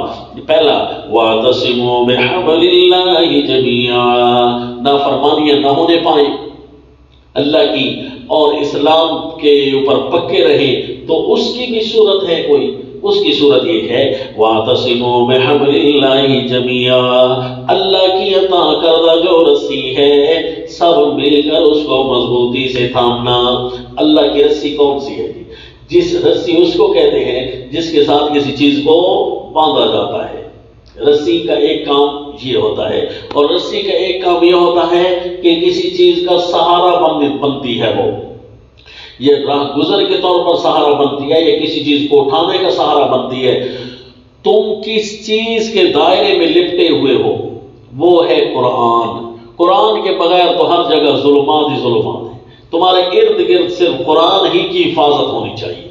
دوسری کہ سہارا دنیا میں کیا چیز بنتی ہے اللہ تک پہنچنے کا، وہ ہے اللہ تعالیٰ کی ہدایات۔ اِمَّا يَأْتِيَنَّكُم مِّنِّي هُدًى، براہ راست اللہ سے ملنے کی ایک ہی صورت ہے کہ اللہ کی طرف سے زمین پر آنے والی صرف رہنمائی ہوگی۔ اِمَّا يَأْتِيَنَّكُم مِّنِّي هُدًى، تو اس لیے حبل اللہ کے جتنے بھی کنائے اور اشارے ملائے نا، بالآخر جواب آئے گا القرآن القرآن القرآن حبل اللہ المتین۔ تو اللہ نے قرآن کی بات کو بیان کرنے کے لیے لفظ حبل اللہ کا استعمال فرمایا، تاکہ فوائد کے ذریعے جب بھی دیکھیں آگے قرآن کو، فوائد کے ذریعے جب بھی دیکھیں آگے قرآن۔ رسی کے کتنے فائدے ہیں، تو لہذا اتنے فائدوں کو ایک ہی لفظ میں بیان کر دیا۔ یہ کتاب اللہ کا اعجاز ہے۔ وَاعْتَصِمُوا بِحَبْلِ اللَّهِ، اور رسی کو اگر سارے مل کر مضبوطی سے تھامے ہوں تو پھر رسی کوئی ہاتھ سے چھڑا نہیں سکتا۔ تو اس بات کا اشارہ کہ ایک دوسرے کے ساتھ مل کر رہنا۔ وَاعْتَصِمُوا بِحَبْلِ اللَّهِ جَمِيعًا، اگر ایک دوسرے کے ساتھ مل کر نہیں رہو گے نا تو یوں سمجھو تقویٰ میں بھی کمی آ سکتی ہے، اسلام میں بھی کمی آ جائے گی۔ بھئی کیسے مل کر رہنا ہے جی؟ کہ وَلَا تَفَرَّقُوا، اپنے اپنے راستے نہ بنا ڈالنا۔ فرقہ جدا کو کہتے ہیں۔ جدائی کس سے جی؟ قرآن و سنت سے۔ جب بندہ قرآن سے ہٹتا ہے تو سنت سے ڈائریکٹ ہٹ گیا ہے، تو یوں بنا فرقہ۔ لہذا ہم جماعت ہیں، ہم فرقہ نہیں ہے۔ جمع یجمع، ہم نے جمع ہونا ہے، ملنا ہے، ہم نے فرق نہیں کرنا، جدا نہیں ہونا۔ وَلَا تَفَرَّقُوا، اور یہاں مل کر رہنے کی صورت یہ ہے کہ قرآن سے جدا نہ ہونا۔ بس اگر قرآن سے جدا نہ ہوگے تو یوں سمجھو سارے ملے ہوئے ہو۔ ٹھیک ہے جی۔ وَاذْكُرُوا نِعْمَتَ اللَّهِ عَلَيْكُمْ، اور یاد کرو اللہ کا احسان جو تم پر ہے۔ اِذْ كُنْتُمْ أَعْدَاءً فَأَلَّفَ بَيْنَ قُلُوبِكُمْ، اور یاد کرو جب تمہارے جسم بھی آپس میں ملنے کے قابل نہیں تھے، ایک دوسرے کے ساتھ ملنے کے قابل بھی نہیں تھے، وہ بھی اللہ کی نعمت یاد کرو کہ اللہ نے تمہیں ملا دیا ہے۔ اِذْ كُنْتُمْ أَعْدَاءً، جب تم آپس میں دشمن تھے، فَأَلَّفَ بَيْنَ قُلُوبِكُمْ، بس اللہ نے تمہارے دلوں میں محبت ڈال دی۔ فَأَصْبَحْتُمْ بِنِعْمَتِهِ إِخْوَانًا، تم ہو گئے اللہ تعالیٰ کی نعمت کی وجہ سے آپس میں بھائی بھائی۔ یعنی اسلام نے ایک دوسرے کی عزت سکھلائی ہے، اسلام نے ایک دوسرے کو حقوق سکھائے ہیں۔ تو یوں حبل اللہ قرآن رہا نا۔ قرآن کو جب تھامو گے تو قرآن ایک دوسرے سے تمہیں لڑنے نہیں دے گا، تو قرآن ایک دوسرے کے بارے میں بولنے بھی نہیں دے گا غلط۔ قولوا للناس حسنا، قرآن نے تو یہ ہمیں احکام سکھائے جی۔ تو ان احکام کے اندر قرآن نے ایک دوسرے پر ظلم کرنے سے بھی منع کیا تھا۔ لا تأکلوا اموالکم بینکم بالباطل، حتیٰ کہ گھریلو زندگی، حتیٰ کہ احکام جدلیہ، احکام تدبیریہ، احکام علمیہ اللہ نے ایسے سکھائے کہ ان ساروں کا خلاصہ یہ ہے کہ ایک دوسرے کا احترام کر کے اپنے اللہ کے احکام کو پورا کرنا ہے۔ فَأَصْبَحْتُمْ بِنِعْمَتِهِ إِخْوَانًا، یہ صورت ہے کہ تم آپس میں مل کر اسلام کے جھنڈے کو مضبوطی سے تھامو گے۔ اور اس کے اندر امور منتظمہ شورا کی ایک جماعت کا قائم ہونا، یہ اس آیت کے افراد میں سے ایک فرد ہے کہ واقعی آگے آ رہا ہے کچھ احکام خطابات اللہ کے آئیں گے، ان سے یہی لگے گا کہ ایک شورا بھی مومنوں کی ہونی چاہیے۔ اور جمیعن کے اندر یہ جماعت کا اشارہ بھی ہے، ایک آیت کے افراد میں سے ایک فرد بھی ہے۔ فَأَصْبَحْتُمْ بِنِعْمَتِهِ إِخْوَانًا وَكُنْتُمْ عَلَى شَفَا حُفْرَةٍ مِّنَ النَّارِ، اور تم پہنچ چکے تھے جہنم کے کنارے پر، فَأَنْقَذَكُم مِّنْهَا، سو اللہ نے تمہیں وہاں سے بچا لیا، گرنے والے تھے کہ قرآن کی رسی کے ذریعے اللہ نے پیچھے کھینچ لیا۔ کَذَالِکَ، یہ اللہ کا کمال ہے، یُبَيِّنُ اللَّهُ لَكُمْ آیَاتِهِ، اللہ واضح کر کے بیان کرتا ہے تمہارے لیے اپنے آیات، اپنے احکام، یہ اللہ ہی کا کمال ہے۔ لَعَلَّكُمْ تَهْتَدُونَ، تاکہ تم راہ پر پہنچ جاؤ، جہنم سے بچ جاؤ، راہ پر پہنچ جاؤ۔ یہ پہلی تنبیہ ہے کہ اگر تم نے تقوی پر مضبوطی سے رہنا ہے، اسلام پر ہی موت کو رکھنا ہے کہ ہماری موت اس عالم میں ہے کہ ہم اسلام پر ہوں، تو اس کی صورت یہی ہے کہ آپس میں اللہ کی رسی کو مضبوطی سے تھامنا اور اس سے جدائی کے راستے نہ ڈھونڈنا۔ اور تنبیہ نمبر 2، وَلْتَكُن مِّنكُمْ أُمَّةٌ يَدْعُونَ إِلَى الْخَيْرِ، اور تم میں سے ایک جماعت ایسی بھی ہونی چاہیے، يَدْعُونَ إِلَى الْخَيْرِ، جو نیکی کی طرف بلائے، وَيَأْمُرُونَ بِالْمَعْرُوفِ وَيَنْهَوْنَ عَنِ الْمُنكَرِ، اور حکم کرتا رہے اچھے کاموں کا وہ جماعت، اور منع کرتی رہے وہ جماعت برے کاموں سے۔ منکر ایک ایسا لفظ بنایا کہ جس کے اندر برائی کا اشارہ یوں کر دیا کہ ہر وہ چیز بری ہے ما انکرہ الشریعہ، جس کو شریعت اسلام اوپرا سمجھے۔ منکر اوپری چیز کو کہتے ہیں نا، جو اسلام میں اجنبی محسوس ہو، اوپری محسوس ہو، تو وہ ساری ہوتی ہے جو غیر اسلام ہوگا نا، تو وہ منکرات ہیں۔ لہذا مومنوں، تمہارے اندر ایک جماعت ایسی ہونی چاہیے جو لوگوں کو خیر کی طرف بلاتی رہے، یعنی صبح و شام تمہارے اندر ایک جماعت ایسی موجود ہونی چاہیے۔ اس آیت پر صبح و شام عمل کرتے رہنا چاہیے۔ اس سے ثابت ہوا کہ ہر بندے کو صبح و شام نیکی کی دعوت دیتے رہنا چاہیے، ہر لمحہ، کیونکہ کسی لمحے کوئی آرام کر رہا ہوگا، کسی لمحے کوئی ذاتی مصروفیات میں ہوگا، تو اس لیے بھئی یہ ساروں کو خطاب ہے، صرف ایک مخصوص ٹولہ بنا کر چھوڑ نہ دیں، ایک شعبہ بنا کر چھوڑ نہ دیں، بلکہ ساروں کو خطاب ہے۔ صبح و شام جہاں بھی چل رہے ہو نا، امر بالمعروف اور نہی عن المنکر کا موقع آئے تو کرتے رہنا چاہیے۔ وہ ہوگی خود بخود ایک جماعت ہوگی، کیونکہ باقیوں کی طرف سے فریضہ، اور ایک جگہ 3 بندے اکٹھے ہو گئے ہیں، تینوں مومن ہیں، اور ایک غلط کام نظر آ گیا ہے، تو پھر تینوں بول پڑے ہیں، ایک بول پڑے، تو پھر ایک بول پڑے تو اس کے سپورٹر ہو، آیت کا اشارہ آ گیا کہ وہ کفایت کر جائے گی۔ وہ کیا ہے؟ وَلْتَكُن مِّنكُمْ أُمَّةٌ يَدْعُونَ إِلَى الْخَيْرِ، کہ وہ کفایت کر جائے گی، تم میں سے سارے نہیں، ایک جماعت ہونی چاہیے۔ تو پہلی بات کہ ساروں نے یہ کام کرنا ہے، اور دوسری بات کہ کفایت اگر ہونی ہے تو پھر اس کی یہی صورت ہے کہ ایک بیان کر دے تو باقی صرف اس کی تائید کر دے۔ تو یہ بھی، اور یہ ایک شعبہ بنا لینا دعوت کا کہ چند بندوں کی ذمہ داری ہو، یہ اس آیت کے افراد میں سے ایک فرد ہے کہ شعبہ بھی بنائیں۔ مومنوں کو چاہیے کہ اپنے شعبہ دعوت کو بھی مضبوط کریں۔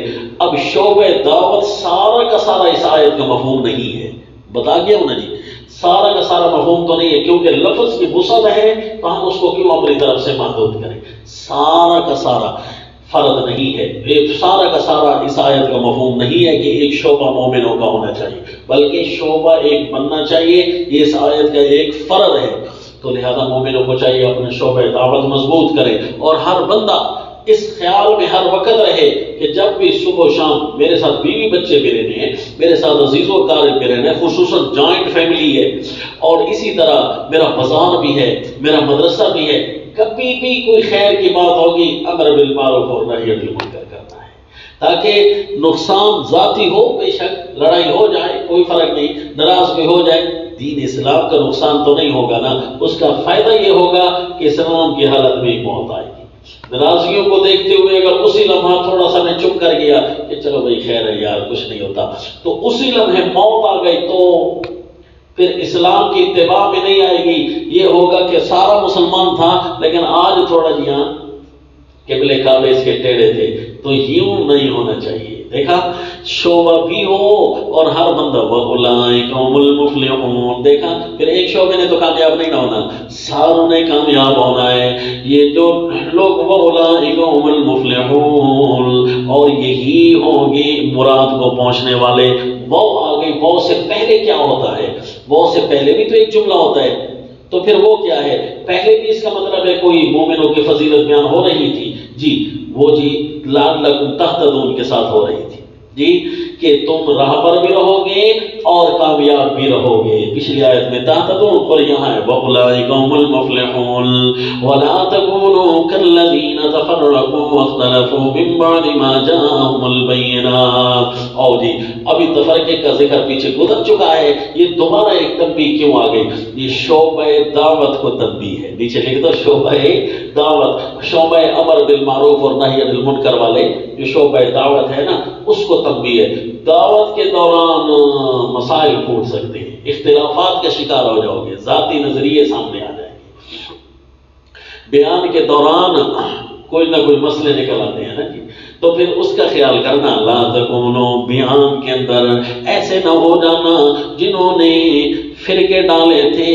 واختلفوا من بعد ما جاءهم البینات، اور واضح احکام آ جانے کے بعد انہوں نے اختلاف کیا تھا. اے مبلغین تم ایسا نہ کرنا. واولئک لهم عذاب عظیم، اور پھر ان کے لیے جنہوں نے اختلاف ڈالا تھا، جنہوں نے فرقے ڈالے تھے، ان کے لیے عذاب ہوگا عظیم. کیوں جی؟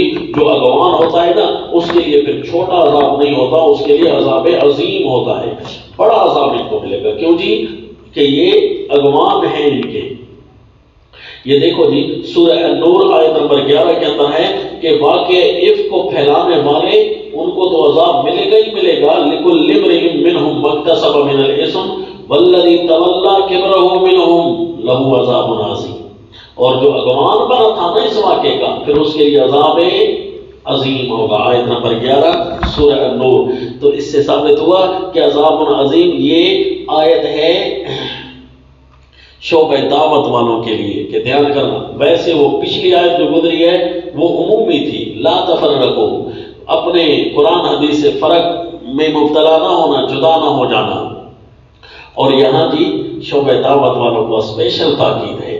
یوم تبیض وجوہ وتسود وجوہ، اور اس تنبیہ کے ساتھ اسپیشل کوئی خاص تنبیہ تھی جی، اس کے ساتھ تخویف بھی ڈالی، اور تخویف کا انداز بھی اسی طرح.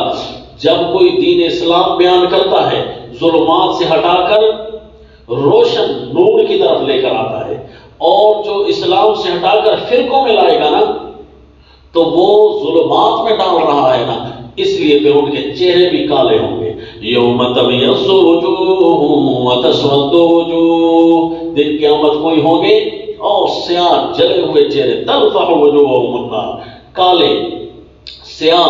ایک کالا وہ ہوتا ہے جو خوبصورت ہوتا ہے، جس طرح افریقی ہیں تو ان کے اندر جو سب سے زیادہ کالا ہوتا ہے وہ زیادہ خوبصورت ہوتا ہے. جس طرح ہمارے یہاں سب سے زیادہ سفید ہونے کی کوشش کی جاتی ہے تاکہ بندہ خوبصورت دکھائی دے، لیکن وہاں جو سب سے زیادہ کالا ہوتا ہے اس لیے انہوں نے کالا کرنے کی کریمیں نکالی ہوتی ہیں.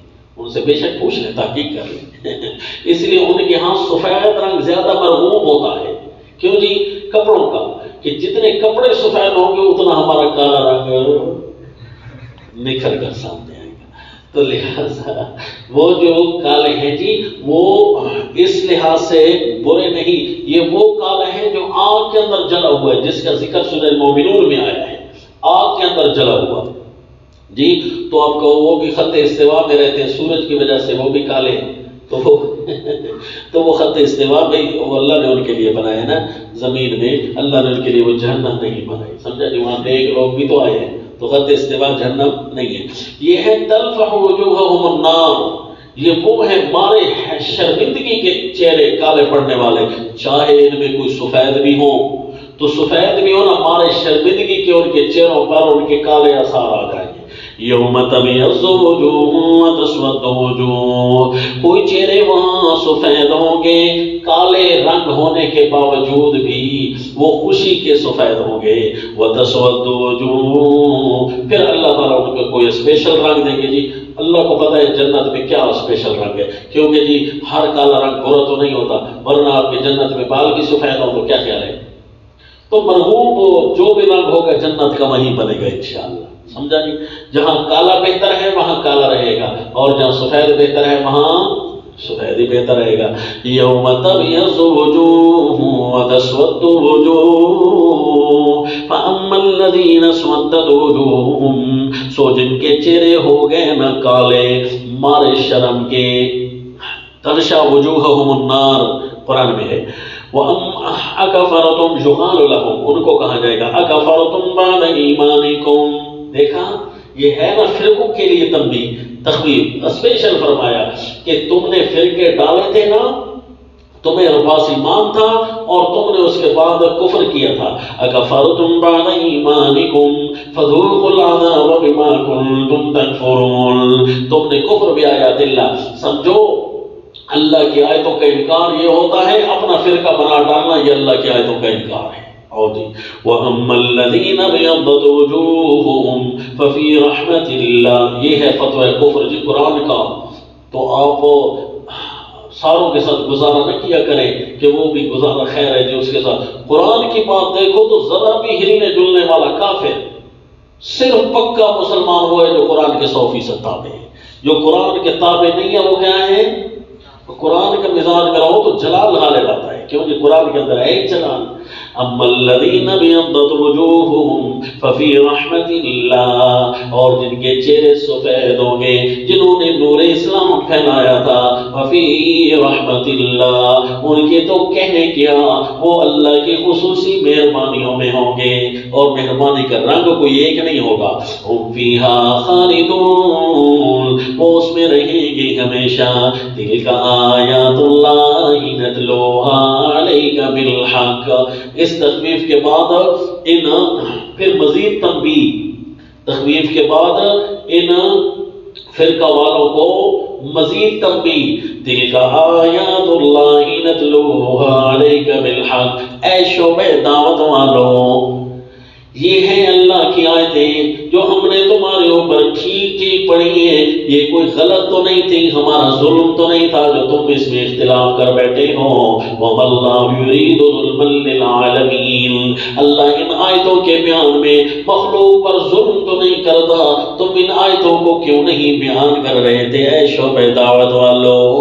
تم نے اپنے فرقے اور اپنی دکانیں کیوں چلائی تھی؟ اللہ نے یہ آیتیں کو غلط بیان کی تھی لوگوں کے لیے، اس میں فائدہ تھا نا. اپنی تقریروں کو چھوڑو، اللہ کی آیتیں بیان کرو.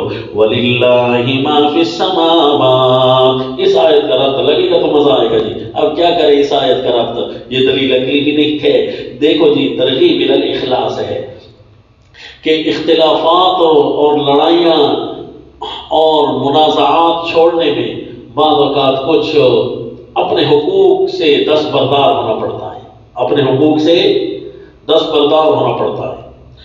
ایک مولوی کہتا ہے بالفرض کہ یہ مسجد چھوڑتا ہے کہ نہیں چھوڑتا، یہ سیٹ چھوڑتا ہے کہ نہیں چھوڑتا، یا کوئی بھی کہ اگر یہ سیٹ چھوڑ تو صحیح، نہیں تو میں کوئی نیا فرقہ بناتا ہوں اور لوگوں کو اپنے پیچھے لگاتا ہوں، یہ تجھے مسجد سے بھگا دیں گے. انا للہ. تو اس وقت بندہ ڈر کر بھی کہتا ہے کہ اب اسلام کو ضرورت ہے تو بندہ اپنے حقوق سے دستبردار ہو جائے. یہ ایسا نہ ہو کہ کہیں اس ایک اختلاف کی وجہ سے وہ اگلا اختلاف نہ ڈالے، اس کو شیطان لگے ہوئے ہیں، اس کے سر چڑھے ہوئے ہیں. اگر میں اپنے اس حق سے دستبردار نہیں ہوتا نا، یہ پھر کافروں کے ہاتھ چڑھ جائے گا اور یہ وہ کرے گا. تو بعض اوقات اپنے حق سے بھی دستبردار ہونا پڑتا ہے، چھوڑنا پڑتا ہے خامخواہ. چل بھائی ساری خیر. تو پھر یہ ترغیب الی الاخلاص ہے، چھوڑ دینا، اخلاص قائم رکھنا.